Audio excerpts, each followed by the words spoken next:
Hey ladies and gentlemen, welcome back to the channel. As always, it is Nick here, back with your daily crypto news and analysis. And today we are going to be talking about Ripple and XRP, as well as the vast majority of crypto and finance. And guys, I have a lot to talk about in this video, but first I want to start off with this. This is from the House of Commons Treasury Committee regulating crypto. 15th report of session 2022 to 2023. Report together with formal minutes relating to the report, ordered by the House of Commons to be printed on May 10th, 2023.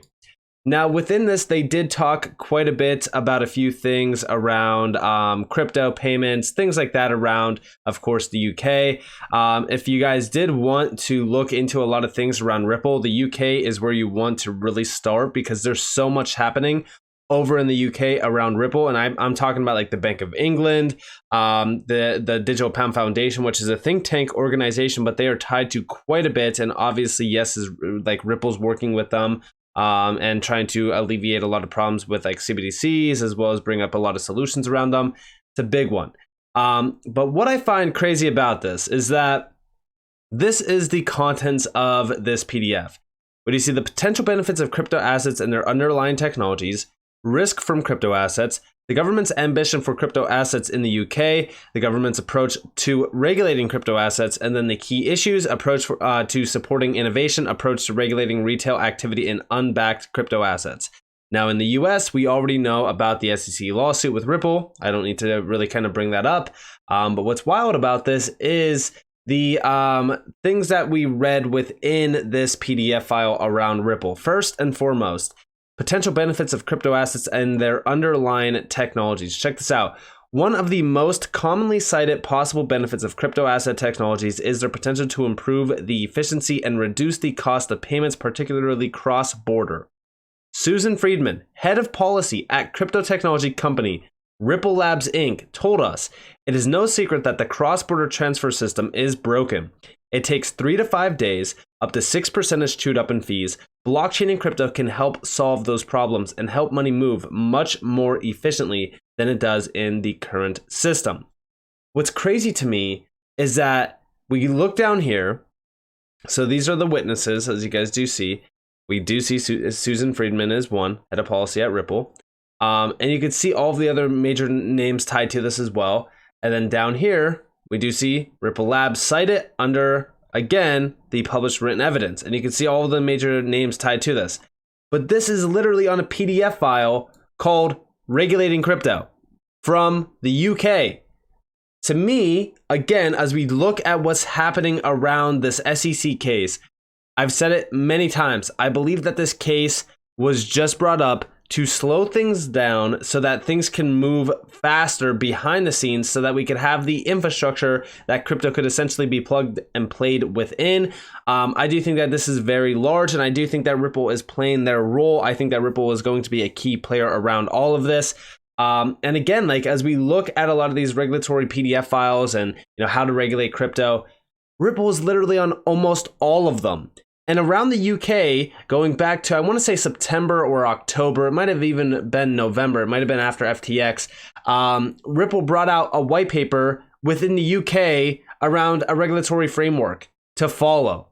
It's crazy to me, the connections here to Ripple around the UK, as well as around regulations, as they are still battling the SEC within the US. Now, also, talking about the UK, going back to this white paper, block by block, building up the UK as a global crypto asset center. Within this, there's a few contents. One, executive summary, block by block, 4 points about the crypto asset sector and blockchains, adding to the chain, international comparisons, and conclusion. So at first, here's the executive summary. This is just breaking down everything around this. So we do see the UK has long hosted one of the world's leading financial centers. Now the UK has the opportunity to build on this foundation to make the most of the next wave of global financial innovation by developing its crypto asset sector. A thriving crypto asset sector will benefit the UK economically by connecting financial and commercial actors more efficiently. It will offer cheaper, faster, and more secure payments for SMEs and retail users, especially cross-border. It can promote wider economic and social benefits and further enhance the UK's reputation on the world stage. As the UK develops its approach to crypto assets, policymakers should keep top of mind the diversity of the crypto asset industry. Different parts of the ecosystem perform different economic functions, are built on different technologies, and present different benefit to risk profiles. One core distinction is between consumer-facing and business-facing crypto asset service providers or provides, which present different opportunities and risk respectively. And if we scroll down here, so we do see, to make the most of the opportunities afforded by a dynamic and growing crypto asset sector, the UK needs to champion three things: an overarching and nuanced regulatory framework which treats the different actors of the crypto asset space according to their own risk profiles, an increase in regulatory resources and interagency coordination to ensure the public sector can respond to industry developments in a timely manner or way, a commitment to public education that develops policymakers and the wider public's understanding of the sector's benefits and risk in line with its development that contributes to more balanced discourse. Recognizing that the global race to attract crypto asset businesses to domestic shores has become fierce, the UK has come a long way on each of these 3 points, but there is still some way to go. Other jurisdictions have already put in place regulatory frameworks that will help them become attractive centers for the crypto asset industry, including Singapore, which Ripple is a major name in, Dubai. Again, I just made a video talking about how Ripple is becoming a major player in Dubai, and most recently the EU, which again, Ripple is focused on the EU quite a bit. Using these different regimes as a guide, the UK could or should craft its own bespoke regulatory framework to empower its crypto asset industry. And yes, this is what we will see. And by the way, here's that reference to what I just mentioned. In 2022, Ripple conducted a series of qualitative consultations with well-known industry experts and observers of these topics. This white paper is based on their comment and the extensive literature around crypto asset policy. It represents Ripple's view of the state of UK crypto asset policy and what the UK should do now to make the most of this opportunity to develop its world-leading crypto asset center. And this does talk about block by block. It talks about the radical shift that's happening right now around payments and technology, and why crypto is thriving right now, and why it would be beneficial for UK to become a crypto hub. They do mention a few things here. Finalize a clear regulatory framework that distinguishes between different types of crypto asset activity as led by their respective risk profiles. Also, empower regulators through enhanced resources and coordination between government agencies to manage the novel demands of a fast-growing, innovative sector and potential introduction of a landmark central bank digital currency. Drive collaboration between industry and policymakers as part of an active joint effort to improve public education around crypto and new forms of finance. And we do see the introduction of a robust and well-informed guardrails will protect consumers and market integrity while boosting industry confidence in the UK's innovation-friendly approach to financial services. 4 points about crypto asset sector and blockchain. The financial use cases for crypto assets are not fundamentally different from traditional finance, which they do talk a little bit about that. The crypto asset sector is diverse. There are multiple blockchains, all designed with different objectives and based on different characteristics. They do mention Bitcoin here. They also do mention blockchains, aka DLT, and the tokens that operate on them are all designed and optimized for different things. For example, Ethereum is optimized for smart contracts, while the XRP ledger is optimized for, among other things, cross-border payments. Each blockchain has a variant environmental impact that is based on the way it mines tokens and validates transactions.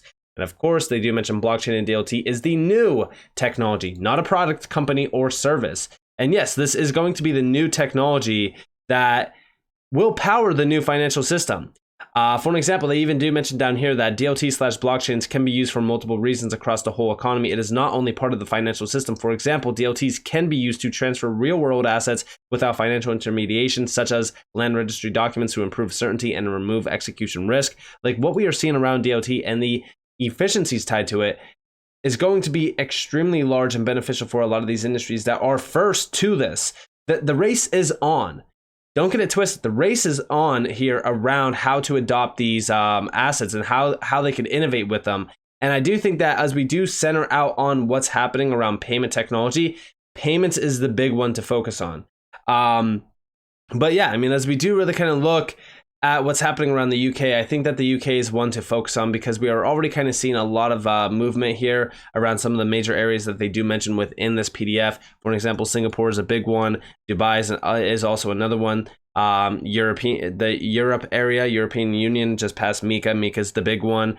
And the UK, well, the UK wants to become a major crypto hub, and they do also look into having a CBDC within the next 12 months, which is also something to focus on. And if we do look at a few things happening around Ripple within the UK, I recently just made a video actually talking about the UK and the Bank of England around Ripple. And I even quoted this PDF file from the Bank of England talking about the digital pound consultation paper. And then within this, I actually did, sorry, let me go forward. I actually did talk a little bit about this PDF file and their discussions around a wholesale and a CBDC, or a wholesale CBDC and a retail CBDC, and their RTGS system, and how they want to have a full-on digitized approach to their RTGS system to make sure that it is more modular, flexible, based on open standards like ISO 20022, and they want to have their settlements and things like that more efficient around transparency, efficiency, availability, atomicity as well. And this is all centered out on ledger technology. How can we bridge these technologies? And they even do mention Ripple here around cross-border synchronization, a joint project with Ripple demonstrating that synchronized FX transactions in two different simulated RTGS systems can be achieved, leading to incorporation of synchronization functionality into the roadmap for renewal. In my opinion, I do believe that Ripple is going to play a vital role in this. It's going to be a harmonized approach, especially with like R3 and a few other players as well. But I do think that a bridge is needed. And I even did mention the CBDC written evidence that Ripple did provide to the HM Treasury as well as to the UK. And there's a lot of incredible information within this. And the last one is very important because this is 2021, and this does still continue to talk about how to ensure maximum utility of any CBDC issued and why XRP would be crucial to that. Also, remember a lot of the connections to the RTGS system with the Bank of England goes all the way back to even 2021 and previously. Bank XRP actually posted this and said, Ripple has been known for working with the Bank of England. New highlights of Ripple/Bank of England related information in this thread. Feel free to add. And here you guys have our real-time gross settlement service is the beating heart of payments in the UK. Victoria Cleland and colleagues reflect on the quarter century of service and highlight exciting new developments coming soon in the podcast. And here we have the FinTech Accelerator Proof of Concept with Ripple and, of course, the Bank of England. And then down here, we do see the Bank of England, Mark Carney, a new virtual currency could ease reliance on the US dollar. We do see a central bank supported digital currency could replace the dollar as the global hedge currency. Listen closely to this. This goes all the way back to 2019. Almost like a mic drop. And you said we need to go to a global virtual currency. It's a 23-page speech. It's very heavy. Give us the thumbnail. Why? I want to know, did you just read the conclusion of the speech, Steve? No, I read 14 pages, and then I jumped to the conclusion. So what's the point? Give us the thumbnail. Why can't the dollar be the global currency? Okay, the dollar is the global currency. We know that. The challenge is that the U.S. share of the global economy has been reducing. The dollar's share of payments, not just financial assets, but payments, a lot of payments between countries that have nothing to do with the U.S. are in dollars. And what happens in situations like today, where the U.S. economy, to its credit, is relatively strong, is doing better, and the Fed has been doing the right thing, which is, they've adjusted policy, they tightened policy as it was strengthening. Now they're making, the Fed is doing the right thing, but they have adjusted and policy is relatively strong.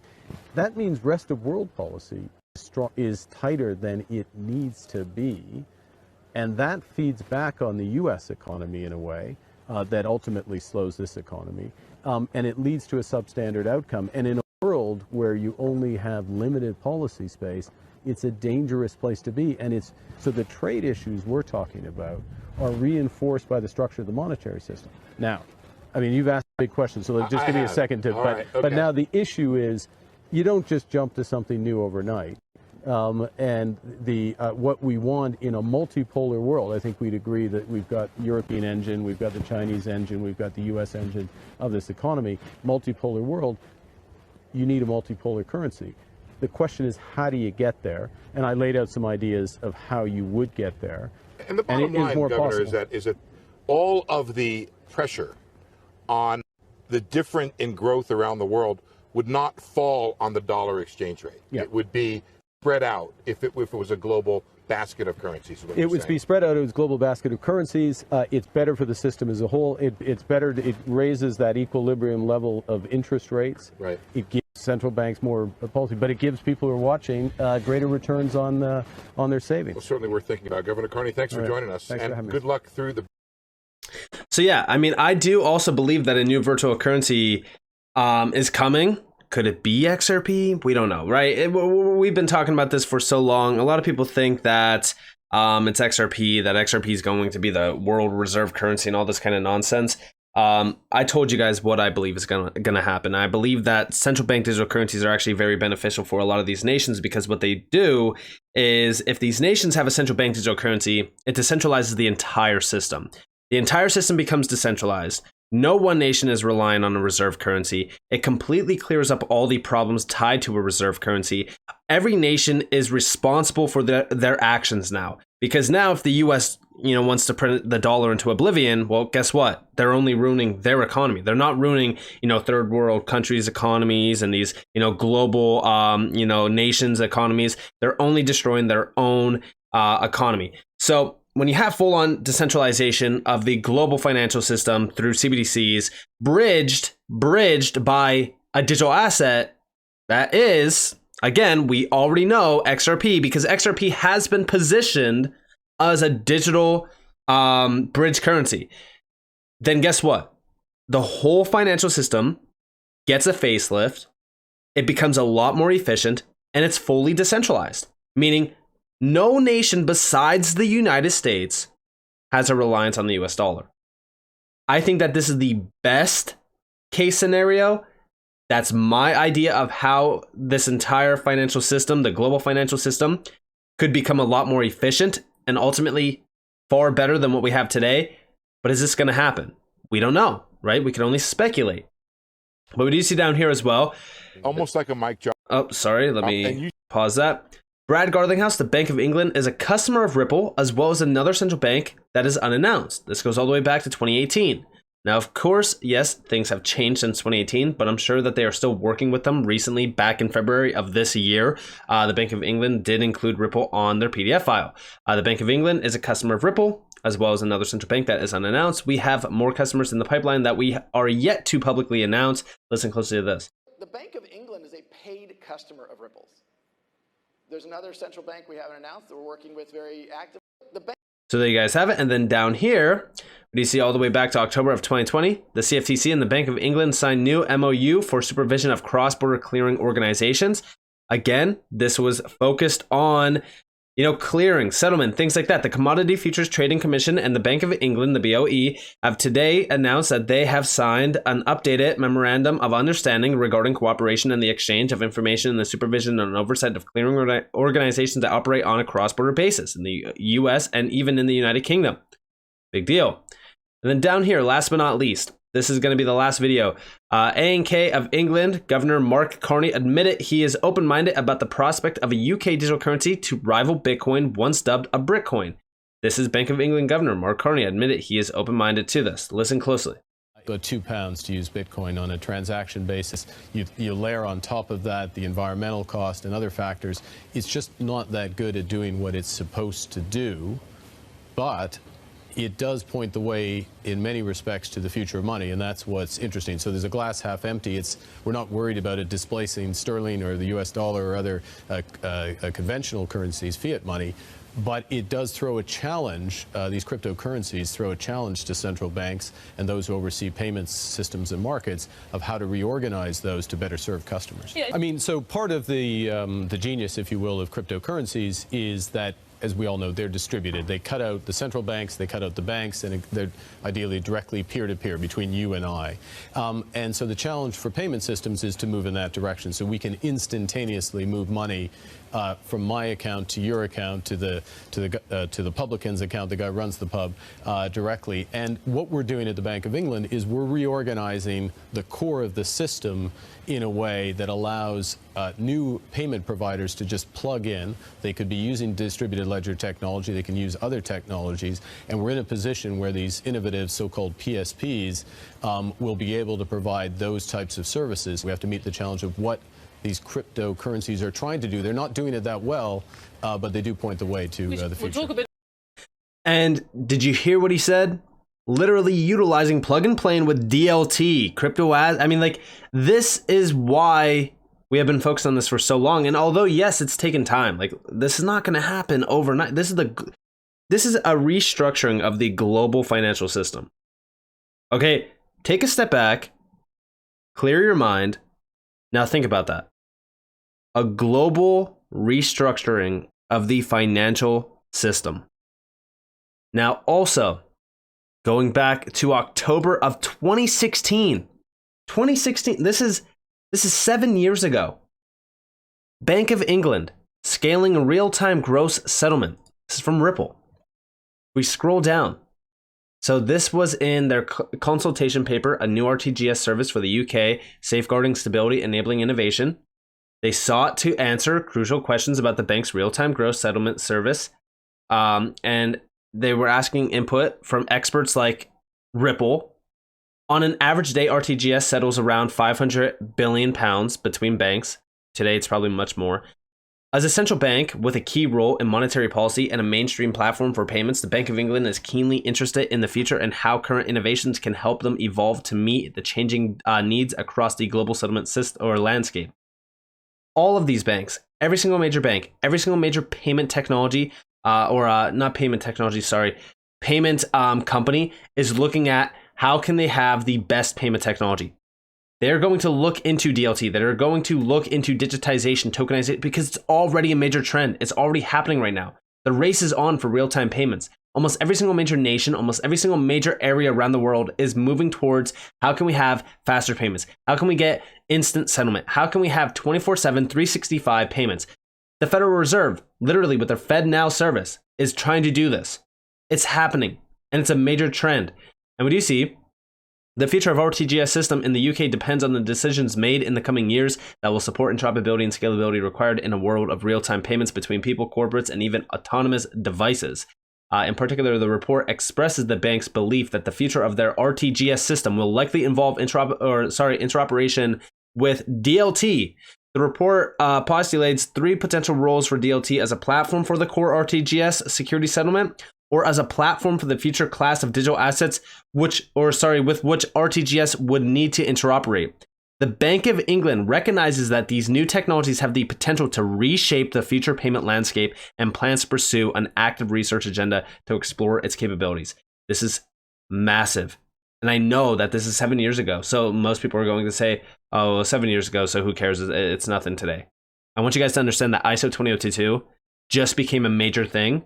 Everyone was focused on it. Everyone was talking about it for years. And guess what? When you go all the way back from 2004 to now, that's how long it took for them to innovate with ISO 20022. Now, do I think that's going to take that long with crypto and DLT? No. But I do say, if you have to wait 5 to 10 years to get extremely wealthy, is it worth it? Because in my opinion, yes, it is. But nonetheless, this report did talk about how they want to increase access to central bank settlement for institutions. Next, they want the kind of resiliency defined above. In a time when bank hacks are a chief concern all over the world, resiliency is an important factor in overall security. Finally, the report focuses heavily on the crucial issue of interoperability. On the subject of DLT, the report identifies 3 key potential benefits: trust, resilience, and even shared state of proof. We already know that interoperability is being solved through Quant. Quant is a big one. And what's wild about all of this is even the synchronization aspect, which we already know has been solved. All of this is happening right now. Everything has been in a structure where the wheel is moving. Things are happening. Most people are not seeing it. They're not realizing it. But when they do realize it, when they actually finally see it, it will be too late. To me personally, as we look at crypto, I think that we are at this point in time where we are extremely early. Most people look at crypto and they look at Bitcoin and they're saying, oh, well, I'm not early on crypto anymore. That's extremely false. We're not early on Bitcoin. Listen, you're not going to get rich off of Bitcoin. I'm just going to say it right now. Those that got rich off of Bitcoin, they already got rich. Right now, we have a very large opportunity in front of us, and it's to invest in the pieces of the puzzle that will restructure and put back together and ultimately bring a facelift to the global financial system.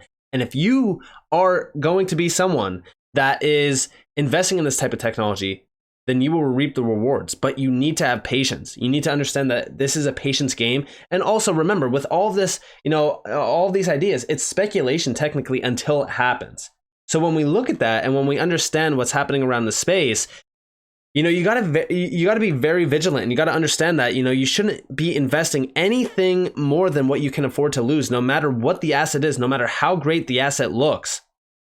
Because at the end of the day, yes, it's technically all speculation, but in my opinion, I have no doubt, but, you know, I'm still, you know, someone that is here speculating and going through these documents, understanding what's happening and seeing what's happening. And I've come to the conclusion that there's just no doubt in my mind that Ripple will be a key player around the evolution of our financial system, utilizing crypto technology, utilizing DLT, and those DLTs, the crypto technology that actually has utility, the ones that are actually here to change things, those are going to be very successful. And XRP, in my opinion, is one of them. So with that being said, I hope that you guys enjoyed this video. If you guys did, definitely leave a like, subscribe to notifications on because I'm more free content.